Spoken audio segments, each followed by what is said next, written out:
Hello and welcome, my name is Kyle. Thanks for joining me for another episode of Let's Play 80 Days. We are right where we left off at the end of the last episode, ready to embark on our journey. Check this out, this is awesome. So we're going to get negative 30 hit to health, but we're going to gain 72 of that back because we have the storm gear set, which I bought in preparation for this journey because I knew it was happening. So we're going to be on this boat for a really long time.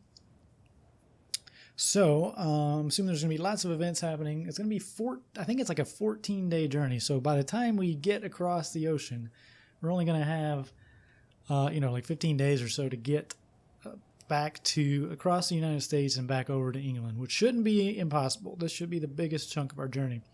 Anyway, the Water Lily was a sleek iron-hulled ship to submarine prototype, captained by a severe American by the name of Wicker, who wore a top hat. Let's talk about the crew. And crewed by a mix of Americans, Chinese, and Japanese who all spoke a kind of salty, curse-studded sailor's English. In addition to the usual complement, the Water Lily carried an entire corps of brass-goggled engineers and a brace of submariners on standby, should the captain call the order to submerge. The rumor was that she had been a slave ship or was a Confederate vessel. Interesting choices here. Let's go slave ship. And had only been refitted for passenger transport a good few years after Lincoln's Emancipation Proclamation. Wow, let's try that again. The rumor was that she had been a slave ship and had only been refitted for passenger transport a good few years after Lincoln's Emancipation Proclamation. But I saw no trace of a dark past aboard. The crew seemed a happy family and welcomed us into their iron-hulled bosom. Let's do some conversation. Greetings, Captain. Passepartout, what do you want? San Francisco. I need to know about San Francisco. I've heard there are many Chinese immigrants in San Francisco. Let's talk about Vegas. Is it possible to travel from San Francisco to Las Vegas? I think you'll be disappointed. Does that mean he thinks we won't like Vegas, or there's no route? What about Salt Lake City? Absolutely. I knew a man who once took the Transcontinental Express from San Francisco to Salt Lake City. All right, that's perfect. That's what we need, right? Transcontinental Express should go like all the way across the whole country. Oh yes, that's exactly what we want it. And hopefully it's fast. Our cabin, while hardly spacious, was adequate to our needs. One of the midshipmen came by to show us how to use the pressure seals in case of submersion, but in all other aspects, I looked forward to a peaceful steamship ocean crossing. I was not to be so lucky. That's some foreshadowing right there, my friends. So something bad's going to happen on this journey. I didn't anticipate that. I'm not going to worry too much about Fogg's health. Oh, I didn't click the news there fast because he's going to get that huge bump. He's going to take a big hit, but he should get bumped right back up. The salty air blew cool and sharp against my face as I opened the door onto the top deck. It was painfully early. It's 10 p.m. It was painfully early, and the only passengers awake were a group of Chinese laborers hunched miserably near the stern. One of their number was vomiting copiously into a bucket. I offered him my own secret remedy, which I had brewed up for just an occasion. He swallowed it down with a certain dubious desperation, but immediately improved in both complexion and temperament. He thanked me most profusely. Ji, I said, using one of the few Mandarin expressions I had picked up in my travels. They laughed uproariously at my pronunciation, I'm sure they did, but seemed altogether pleased by my attempts to render thanks in their tongue. Alright, let's have some conversation here. What is your wish? Is he ever going to tell us anything? We've still got to cross the Atlantic. You must find us a route that will get us as close to Europe as possible. Do we have enough in the wallet? We are quite comfortable. I must say you have been most cautious so far. Yeah, luckily we made that huge trade back in Hong Kong. I accompanied Monsieur Fogg to a game of whist with a family of American missionaries who were traveling back to San Francisco for a family wedding. My master began strongly, but Mademoiselle Loretta, the eldest girl, had a sharp eye and won several hands in a row. A new round was dealt. I noticed Mademoiselle Loretta slip a card into her sleeve or smile triumphantly at my master. Is she cheating? I think she's cheating. I blinked twice in pure astonishment and glanced up at her face, which was utterly calm, betraying nothing of the action of her nimble fingers. The minister's daughter was a cheat, and skilled one at that. I'm going to file this knowledge away because I think it's going to be useful later, perhaps. For an opportune moment, catching her eye to convey that I had noticed her little sleight of hand, she blushed with all the manufactured prettiness of an accomplished actress, then raised one eyebrow in silent challenge. Our journey continued on. All right. Just got some news here. Scuola raids anti-automaton rebel hideouts. Okay. So back on the, behind us there, some stuff's happening with the automatons. I spent today in the company of the Water Lily submariners. They were all hardy men and women who preferred the dim, enclosed spaces of the hold to the top deck. Too much sky, one of them said, squinting suspiciously. His crewmate nodded. All that fresh air. They shuddered collectively and suggested a bracing race to the boiler room.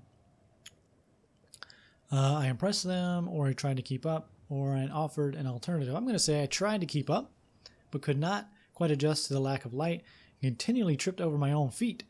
Their commander, a short Japanese-American woman, pronounced me an utter disgrace. I decided to salvage my reputation amongst the submariners, and so lifted my head and suggested a... Let's see. Well, I seem to handle myself pretty well down in the opium den, so let's suggest a drinking contest. Although, I don't know if I'd want to get into a drinking contest with a bunch of submariners. Let's see what this acrobatic skill gets me. Though the submariners were all fit as horses, they had never attempted to, for instance, form a pyramid or walk the length of the corridor on their hands. They competed with me gamely, or I hustled them most dishonorably. I'm gonna do this, but admitted themselves outclassed. Commander Davis even applauded. It's Uzumi to my friends, she said, clapping me on the shoulder as I took my leave. You're not so bad. Oh, that went well. Let's see what else is happening. Police hunt card sharp known as the Reverend's daughter, last seen Yokohama. All right, so that's who we got on the boat here with us. Got to be careful. I was climbing the rigging, entirely innocently, as exercise, of course. As exercise, of course, and not at all for the purposes of spying on the crew to appease my own rapacious curiosity, when I heard two of the crewmen arguing in a pidgin mix of English and Japanese. I closed my eyes and listened to their voices. Only a few words were audible over the howling of the wind. Shrine, heathen, worship, before a sudden scream rent the air. One of the sailors was falling from the platform's edge. I was unable to look away as he fell. His body lay still and crumpled on the deck, but I heard his scream in my head for days after. I looked up and managed to catch sight of the fallen sailor's companion, his face still and pallid. Was that guilt in his eyes, or merely shock? He slipped away before the captain arrived. And let's see, this guy just murdered this guy, so we can follow his example and slip away. Let's follow him. He retired to the crew quarters, and I began to hear the sound of desperate, muttered prayers. So there's a card shark on board, and a murderer. Burlington. I hear you can reach Burlington from San Francisco, so the most efficient way to Burlington from here is through Cheyenne. Do tell me more about Cheyenne. I find civilian talk tiring. Okay, fine. What about Atlanta? Is there a route from Cheyenne to Atlanta? Talk a lot, don't you? Yeah, didn't think that was going to go very well for much longer, or at all. The Water Lily's crew held a funeral for the dead sailor. I was not specifically invited, but I was curious about the incident. The funeral was an excellent opportunity to learn more about the crew. Captain Wicker led the Christian service with a customary grimness. I was surprised by the absence of the sailor's companion, who had been arguing with him just before the fall. Yet he was not the only one missing from the funeral. Oddly, only half the crew had come to pay their respects. I asked my neighbor about this breach of custom, and she narrowed her eyes. Joseph was a convert, she told me defiantly. The captain taught him to read the Bible himself. The rest of the crew are heathens. They stay away from our godly ceremonies. Your character is now well healed. Okay, so there's some sort of like religious rebellion going on here. Check out the news. Mystery of Minutia grows. Okay. It's got a little intrigue going on. Storm. Too exhausted to write a proper entry.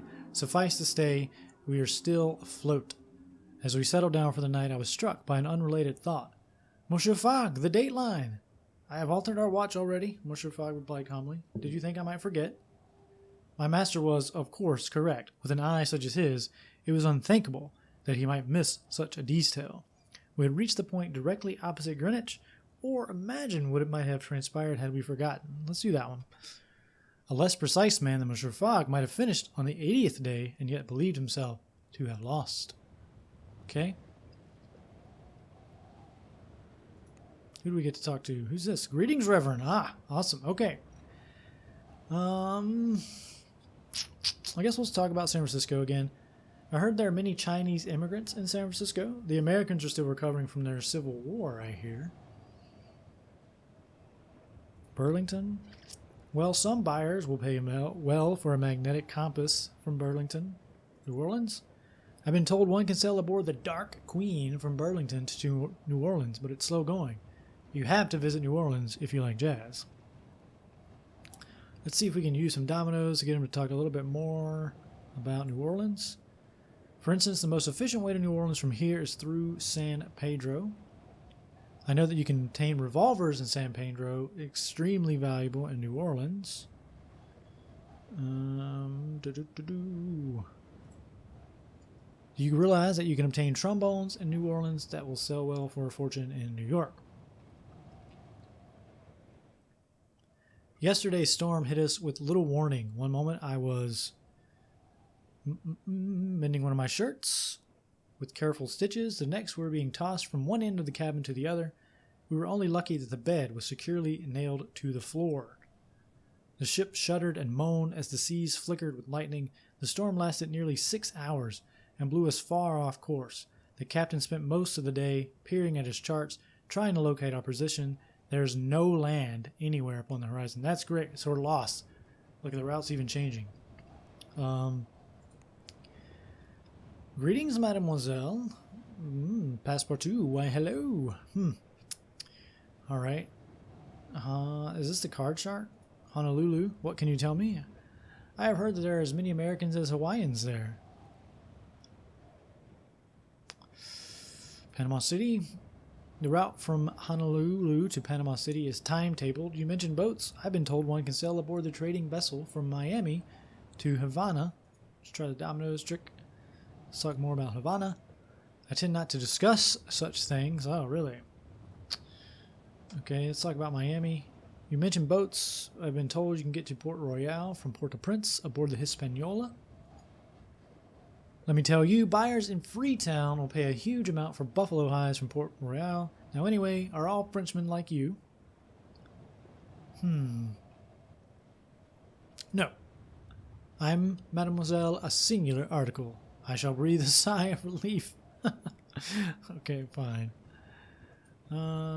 Let's see. I think we're headed to Honolulu, honestly, because of the way the ship's going. They say King Kamehameha III is a devout Christian. It says in my timetable that one can travel from Honolulu to San Francisco. Have you heard that some buyers will pay well? Yes, I have. Burlington. New Orleans.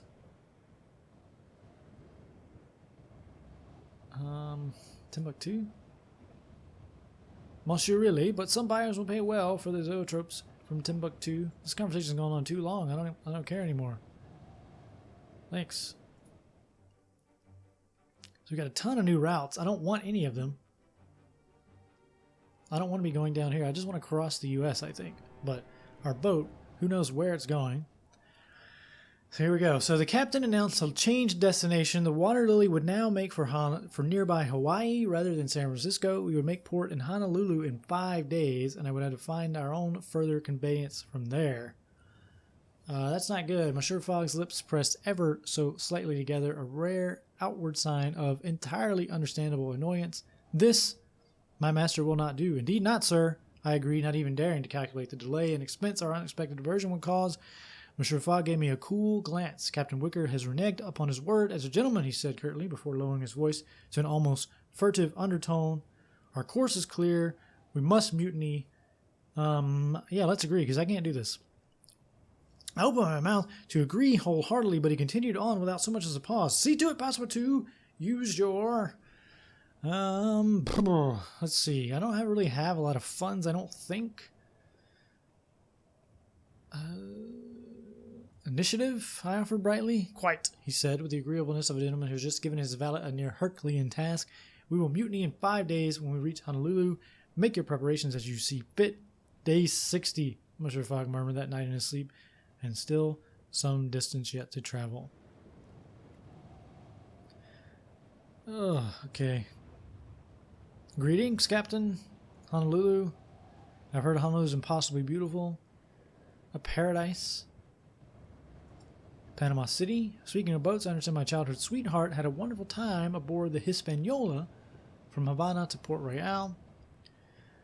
I hear this, the quickest way to Port Royal from here is through Panama City.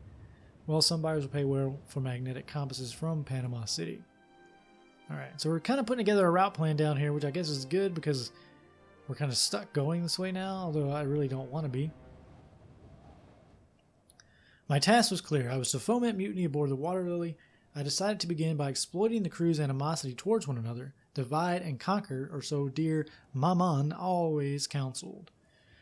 Yeah, so we know about this religious war sort of going on anyway, so let's inflame those religious passions.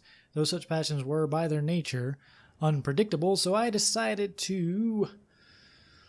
So we can desecrate the Shinto shrine or steal the wall-mounted crucifix, spread rumors about the Shinto crew members, or gossip about the captain. Let's steal the crucifix and blame that theft upon the Shinto crew members. The captain took the theft as a personal affront and ordered a humiliating search of the crew's quarters. The officers destroyed the Shinto shrine in their search, and several of the crew were dragged off to the brig for fighting. Alright. So we're starting our mutiny work. Terrorist outrage shakes Rome. Zouave blamed. It was with satisfaction that I noticed a certain increase in tension aboard the Water Lily, a situation I would carefully have to exacerbate if my master's mutiny was to have any chance of success. Next, I attempted to ingratiate myself with... let's go with the Submariners, since we already kind of had some good rapport with them, who were rather storm-tossed and disgruntled. There are no storms underwater, the commander muttered, her hair a tangle underneath her cap. We should have submerged. I agreed. Captain Wicker risked all of our lives. I think perhaps he does not trust your ability as submariners. The commander's face darkened at my assertion. Perhaps you are right at that, she said. Perhaps so. So here's how I think this should work. I don't know if this is how the game works or not, but so you could say I took my leave, and that would still maybe leave that thought spinning in the commander's mind, or it could just abandon this track altogether. Or you could say I've heard him say as much, where she could doubt you, right? So I'm going to play it coy and say just I took my leave, giving my seed of doubt time to sprout in my absence, and that's exactly what I hoped would happen there. So that's good. Fogg said to have crossed the date line, but will extra day be enough? I don't know. I'm worried about that myself. I had attempted to suborn the obvious targets aboard the Water Lily, but wars were often won by the unexpected. With that in mind, I turned my attention upon... let's go Artificer, a tall, rather imposing woman in a short jacket embroidered with the guild's copper lily. Artificers were notoriously neutral in the matter of conflict or civil disruption, but I appealed to her vanity, offering to restyle her rather fusty robes into something more au courant. She regarded my outfit critically for a few moments before her narrow face blossomed into a surprisingly sweet, if toothy, smile. You seem like a good man, a man with a good eye, she admitted. I have always wanted to be fashionable. I promised her that she would be like the toast of any top deck, or I told her that clothing was like any other machinery. Let's appeal to this. It could be well oiled and well designed, and then it would simply work. The analogy pleased her greatly. I felt I had certainly had her favor. Perfect. This is all going really well, I think. I don't know what we're going to do if we have the ship mutiny. I'm at your service. Let's talk about the journey. Day 63, I believe. There are only a few days remaining. Health. Yeah, he's fine. Yeah, that was a waste of time. I spent the day putting the last finishing touches to my planned mutiny. It was a matter as delicate and serious as the creation of a souffle by a master chef. I spread word of a signal amongst my allies, and I'm going to stay up late, ensuring every man and woman on my side was true. Okay, here we go. Harat Toymaker's back room, a full investigation. Okay, so we missed something there, apparently. Let's see. We reached Honolulu in the dark. The captain took a small skiff into the harbor with a few of his offers, wishing to inquire about repairs before putting the water lily into dry dock. Monsieur Fogg watched the boat for a long moment. "Now is the time," he said crisply. "I trust everything is in order?" I assured him it was, and he nodded, having expected no other response. "Let us hope so." With that, my master retreated to his cabin, and I called the signal to arms. The water lily erupted in the chaos. Everywhere was the clash of sabers and pistols. Now and then I heard the shriek of the officers' sonic weapons. But I was not alone. The half of the crew that followed the Christian faith fell in behind me with a rallying cry. They fought their Shinto crewmates with a vicious determination, clearing the top deck within the hour. The Chinese laborers rewarded my friendship with steadfast loyalty, throwing themselves into mutiny with all the desperation of men and women who utterly loathe sea travel and long to revenge themselves upon their instrument of torment in any fashion. They lit fires and tore up the already ragged sails, causing some welcome chaos. The submariners, led by Commander Davis, charged out of the hold of the ship like a horde of impossibly athletic avenging angels. There was a long, terrible moment when I wondered at their allegiance. Then Commander Davis caught my eye and winked. "It's Azumi to my friends," she shouted cheerfully, driving back any stragglers loyal to Captain Wicker. Suddenly a horde of rat-sized clock automata boiled up from the engine room, tripping up the officers and crew loyal to the captain and emitting gouts of scalding steam at any who dared attack them. The Water Lily's artificer then was on our side. I saw Mademoiselle Loretta trip up one of the loyal officers out of the corner of my eye. She tipped her bonnet in my direction, a gesture of respect from one player of the game to another. That's perfect. The whirl of the battle took me away, but not before I saw her falsify a magnificent feint and block the gangway to the navigation room. By noon, it was clear how the day would end. The mutineers raised a ragged cheer of victory. I myself had ended up with a debonair scratch upon the cheek and had somehow come to be in possession of a brace of pistols and 3 sabers. By the time the captain and the officers returned, we had complete control of the ship. They were quickly trussed up and we'll let them go, return to their skiff to seek their fortune in Honolulu. Monsieur Fogg emerged, surveying the scene of recent battle with a calm eye. "Well done," he said, with a classic gentlemanly understatement. Still, it was well done, and more, if I do say so myself. And I as well. That was awesome. Let's see what the news is real quick. Mysterious French pirate seizes steamer off coast of Honolulu. Haha, I love it. That was amazing. All right, so now we're taking the boat to San Francisco as we normally planned. To my amazement, the successful mutineers held a vote and elected me the new captain of the Water Lily. I tried to refuse, to little avail. What did I, Passepartout, know of captaining a vessel such as this? Rest assured, mes amis, it was in great part a ceremonial title which made no particular demands on my seamanship.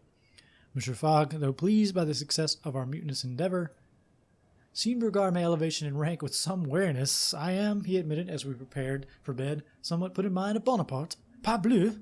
Otherwise, the succession passed smoothly, and I acquired Wicker's top hat as a mark of office." Mystery rocket seen over Herat. Celebration or threat? So did we get that hat in our luggage? Oops. The new first mate, a cheerful girl by the name of Wang, came to me with an intriguing notion. "As you know, the Water Lily is a ship-to-submarine prototype," she said. "If the submariners cooperated, we can convert to submersible and make the port at San Francisco in 2 days rather than 5. Yes." I called in Azumi, who greeted me with a flourish and a bow. "My dear captain," she declared, not bothering to hide her amusement, "do you have orders for me? Can you get us to San Francisco in 4 days?" Azumi's eyes sparkled. "Captain, I have been waiting for that order all my life. I will make preparations, and we will submerge tomorrow at dawn." All right, so we're going underwater. Let's see what the news says now. Artificers profit as magnate Sophos buys cargo a gyrocopter line, or gyrocopter, I'm not sure. Izumi was a woman of her word. At dawn, the water lily began its preparations to submerge. I cannot record the technical particulars of this enterprise, but my own experiences were thus. It began with an unholy grinding of gears so loud that I felt my head was shattered in two. The sails furled and the mast collapsed. The screw propeller engines transformed themselves. Bells and alarms sounded as the bulkheads were closed and sealed. Within an hour, the water lily had transmuted from a surface-skimming steamer to a watertight submarine. Izumi tossed me a fearless grin as she called for us to descend. My ears popped as we plunged ever deeper into the water of the Pacific Ocean, and a curious-sounding silence descended upon the vessel. All right, now we're cruising. Greetings, Passport 2. Why, hello. They say that San Francisco is one of the most advanced American cities. I've heard someone who once took the Continental. Speaking of trains, I understand Calgary is connected to Regina by rail. Let's talk about that. Regina is a tiny stop but well connected. But now, listen, I think I will marry a Frenchman. Really? Mademoiselle? A particular one? Or any? Oh, any will do, so as long as they have the vowels. That's pretty good. What more can you tell me about Regina? Now, here's the thing. The quickest way to Regina from here is via Gastown. What more can you tell me about Gastown? Well, listen to this. You can buy revolvers in Gastown, extremely valuable in New Orleans. Gastown, Winnipeg. You mentioned trains. I've been told my childhood sweetheart helped to build the Canadian Pacific Railway from Ottawa to New York. New York sounds great. I wouldn't be surprised if you can pick up rare and misprinted stamps in New York that will sell for a fortune in Lisbon. All right, so we're got a lot of Canadian routes there, which is fine. We might end up doing that. There's a rocket ship somewhere. Like, yeah, I need to get to like New York or Atlanta, one of the coastal cities, right? I had little to do but pace the preternaturally quiet corridors of the submarine. Izumi and her crew were in firm and able control. I resolved to enjoy myself. I was still captain of the Water Lily, even in her new configuration. The crew saluted every time I happened to saunter into their vicinity. On the whole, I would rather recommend submarining to the discerning traveler. We surfaced a few miles out from San Francisco. Apparently, a submarine emerging without warning in a harbor could cause all sorts of misunderstandings and complications. Izumi recommended that we row into the port on a skiff. I formally renounced my captaincy to... Let's go Izumi. As she was clearly the most capable sailor aboard the Water Lily, she blushed in pleasure and seemed unaccountably delighted. Good fortune, Passepartout, she called as we rowed away. You always have a home aboard the Water Lily. I turned towards San Francisco, still shrouded in the pale pre-dawn light. We have gained 3 days, my master said. I trust it will be enough. So we're rowing in, and we reached San Francisco. The cowboy boots could earn us well here, he says. All right, so the market's closed. It's 9 o'clock at night in San Francisco. That was an epic episode. I hope you guys all enjoyed it. It was one of the most fun times I've had in the game so far. And so thanks for watching. That's going to do it for this video. I will see you all next time.